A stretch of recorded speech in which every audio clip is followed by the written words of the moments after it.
Movie की start में हम देखते हैं एक आदमी को जो ऊपर से नीचे की तरफ गिर रहा होता है और उधर आसपास के बिल्डिंग्स में आग भी लगा होता है। वो आदमी और बहुत सारे लोग आकर स्विमिंग पूल में गिर जाते हैं। जब वो स्विमिंग पूल से निकलता है तो आसपास बहुत से लोग जख्मी होते हैं। फिर हमें 28 साल पहले की कहानी दिखाई जाती है। ये दिसंबर 2022 होता है। मूवी का मेन कैरेक्टर डैनियल जो फ़ोन पर किसी से बात कर रहा होता है और कहता है कि मैं अपने मिलिट्री के करियर से बहुत ही प्राउड फील करता हूँ। मैंने अपना पैशन वहाँ पर एक रिसर्च लैब में देखा और मैं अभी हाई स्कूल में बायोलॉजी पढ़ाता हूँ। पर दूसरा आदमी से कहता है कि हम आपके प्रपोजल को देख रहे हैं और हम आपको जल्दी कॉल करेंगे। डैनियल अपने घर पहुंचता है। उसके घर में क्रिसमस की पार्टी हो रही होती है। वो अपनी बीवी से कहता है कि मुझे वापस जाना होगा, मुझे किसी जगह पर काम मिलने वाला है। तो इसकी बीवी भी उसे जाने देती है।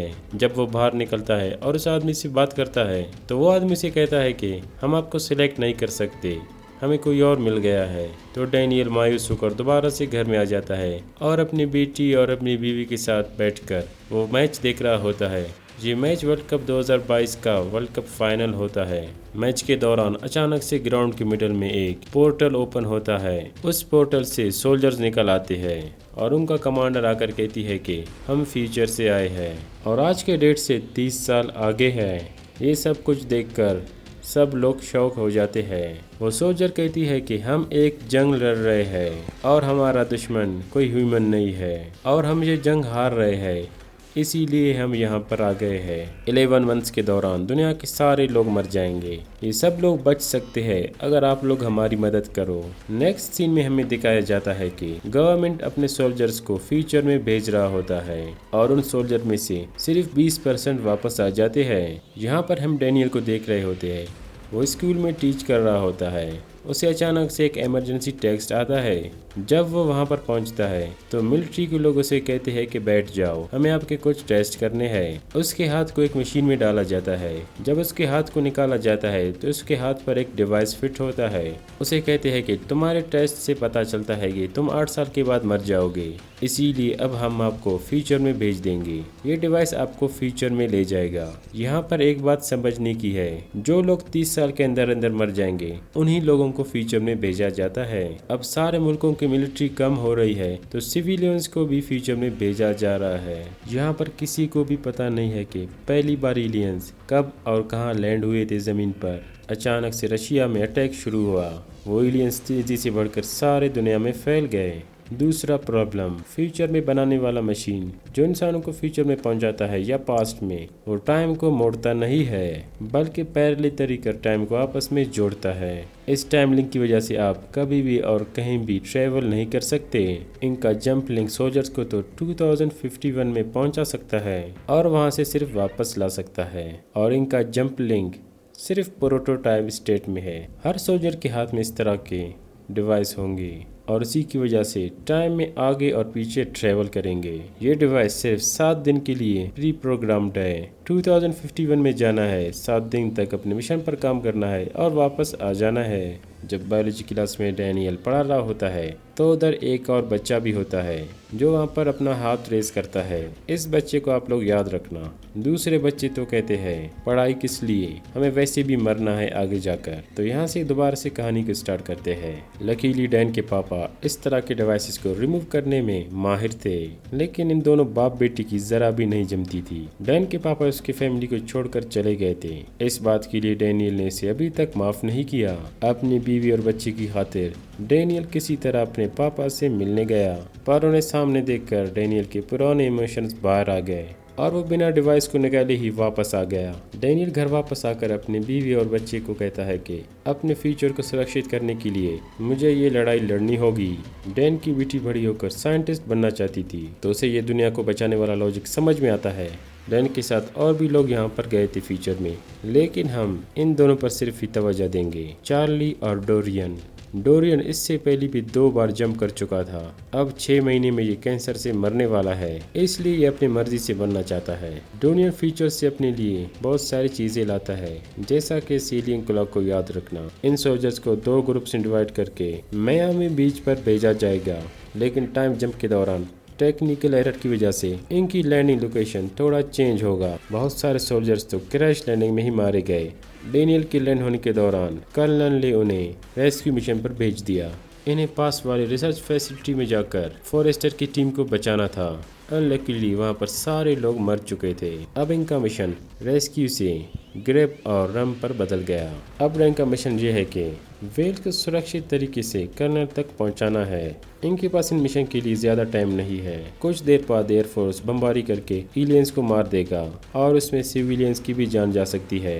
डैन ने तो किसी तरीके से मिशन को पूरा कर दिया, बट इनकी maximum team white spike alien की वजह से मार दी गई। फिर डैन को पता चला जिस कर्नल फॉरेस्टर के लिए वो मिशन को अंजाम दे रहा था वो इसकी बेटी म्यूरी फॉरेस्टर है। डैन को ये देखकर अपनी बेटी पर काफी गर्व हुआ।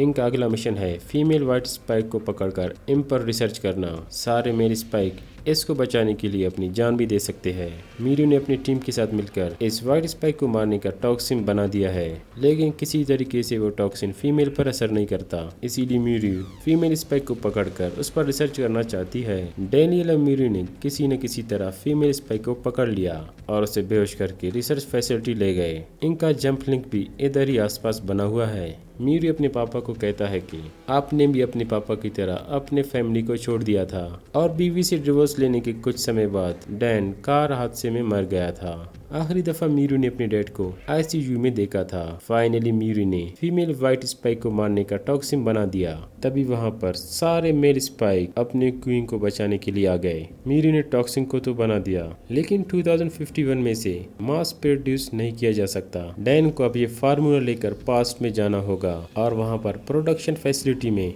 टॉक्सिन को मास प्रोड्यूस किया जाएगा और फिर से फ्यूचर में भेजना होगा। इसी खास मकसद के लिए मीरू ने स्पेशली डैन को ड्राफ्ट किया था। डैन का ये टूर किसी भी वक्त खत्म हो सकता है और इसका ये जंप बैंड इसे ऑटोमेटिकली पास्ट में भेज देगा। देखते ही देखते सारे व्हाइट स्पाइक अंदर घुस गए और फीमेल व्हाइट स्पाइक को आज़ाद कर दिया।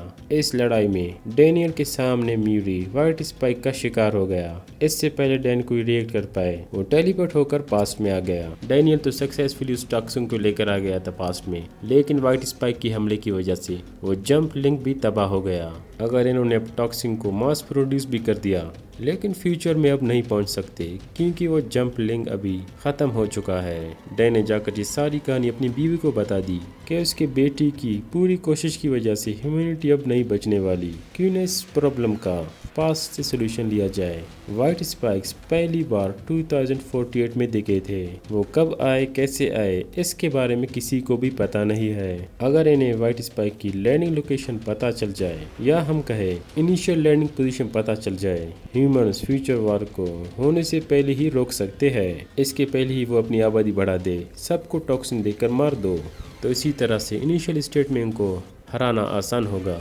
डेनियल डोरी का वो एलियन क्लॉक लेकर चार्ली से मिलने जाता है। इस क्लॉक की छानबीन करने पर हमें ये पता चलता है कि व्हाइट स्पाइक की मूवमेंट्स को ट्रैक कर सकता है। क्लॉक पर रिसर्च करने के बाद उन्हें उस पर वोल्केनिक ऐश दिखे जो कि चाइना के वोल्केनिक ऐश थे। कहा था ना, इस बंदे को याद रखना। मार्टिन ने अपने नर्ड पावर्स को इस्तेमाल करके नहीं बताया 948 में हुई इरप्शन से आए हैं। सदियों पहले उस धमाके से वो एशेस सारे दुनिया में फैल गए थे, इंक्लूडिंग रशिया की बर्फीली वादियों में। हजारों साल पहले एशेस व्हाइट स्पाइक के क्लॉ में कैसे आ गई? अगर एशेस भी बर्फ के अंदर है तो इसका मतलब है व्हाइट स्पाइक भी बर्फ के अंदर ही होंगे। इसका ये मतलब है अगर उनका एक शिप भी है तो उनका शिप भी वहीं कहीं बर्फ में ही होगा। व्हाइट स्पाइक का खात्मा करने के लिए डैंग की टीम को फ्यूचर में जाना नहीं होगा, उन्हें तो बस रशिया जाना होगा। ये तो फिलहाल एक थ्योरी है, इनके पास इस चीज़ का कोई सबूत नहीं है। गवर्नमेंट इसे इसी तरह जाकर रशिया के वादियों में या हम कहें बर्फानी वादियों में बमबारी करने नहीं दे सकता। अब ना चाहते हुए डैन को अपने पापा की मदद लेनी होगी। बस वही एक बंदा है जो इन्हें उड़ाकर इलीगली रशिया पहुंचा सकता है। जाने से पहले इन्होंने टॉक्सिन के बहुत सारे शॉट्स भी उठा लिए। रशिया की बर्फानी वादियों में थोड़ा ढूंढने पर इन्हें फाइनली वो शिप मिल जाता है। अगर ये लोग चाहे इस जगह को सबूत बनाकर गवर्नमेंट से मदद ले सकते थे, पर सबको पता है ऐसा करने से सिर्फ डिबेट ही होगा।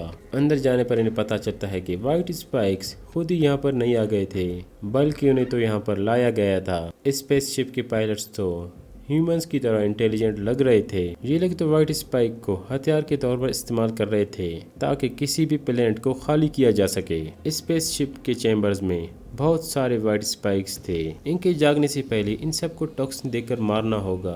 मीर का बनाया हुआ टॉक्सिन काफी असरदार निकला। इंजेक्शन देते ही व्हाइट स्पाइक फौरन ही मर जाते थे। इन मरे हुए व्हाइट स्पाइक की चीखें सुनकर बाकी व्हाइट स्पाइक भी जाग गए और फीमेल व्हाइट स्पाइक शिप से निकलकर बाहर भागने लगा। डोरियन ने अपनी जान की कुर्बानी देखकर सी फोर्स से सारे व्हाइट स्पाइक को मार दिया।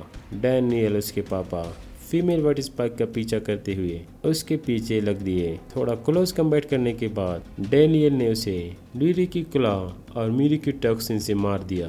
दुनिया को बचाने के बाद डैनियल अपने पापा के साथ मिलकर वापस आ गए और सब लोग खुशी खुशी रहने लगे। अगर आप लोगों को ये मूवी अच्छा लगा तो वीडियो को प्लीज़ लाइक करें और हमारे चैनल को सब्सक्राइब करना मत भूलिएगा। मिलते हैं इसी तरह की मूवी के साथ। So thanks for watching. Bye bye.